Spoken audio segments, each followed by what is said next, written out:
Градот, добар ден, градот полека се смирува. Централното градско подрачје денеска беше практично затворено и многу силно полициско обезбедување го обезбедуваше другите делови во градот, помалку беше раздвижено. Се уште траат анализите и рече министерот за внатрешни работи дека нема докази дека уште едно лице учествувало во нападот, но се пукало на 7 локации кои се меѓусебно кои се тука во близина, меѓутоа пресметуваа дали е можно едно лице да стигне за 9 минути од првиот повик до неговото соборување да стигне и да пука. Засега се доказите такви дека засега е тој единствениот осомничен. Во градот синоќа беше навистина и паника и страв. Моја пријателка преноќе кај мене бидејќи не можеше да си отиде дома бидејќи живееше во центарот на Виена. Друга пријателка исто така македонка преноќила во хотел со незината ќерка, ја примиле заради тоа што не можела да се врати исто така дома. Во училиштата денеска работеа само за згрижување и градинките на децата, меѓутоа немаше настава. Ќе ги видиме сега, за сега нема препорака да се остани понатаму утре дома, така да родителите се спремни да ги пуштат веќе од утре децата на настава.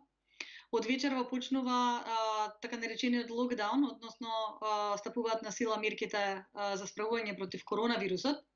Така што од 20 часот до 6 часот утре изутрина нема да работи ништо и веројатно дека и ќе биде градот практично мртов.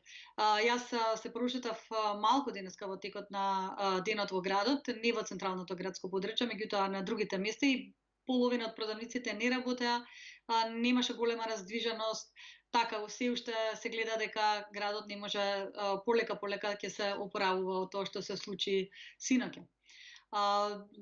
Нема други информации освен оние што вие веќе во првиот прилог ги објавивте, односно за бројот на жртви, бројот на повредени и односно приведените што се 14. Сега има една дебата тука помеѓу министерот за внатрешни и министерката за правда околу тоа да се баре одговорност за зошто после 2/3 од ослужувањето на казната бил пуштен Фезулаху лани во декември од затвор и тоа ќе се испитува дали навистина тој успел да ги прелаже бидејќи бил во програма за дерадикализација.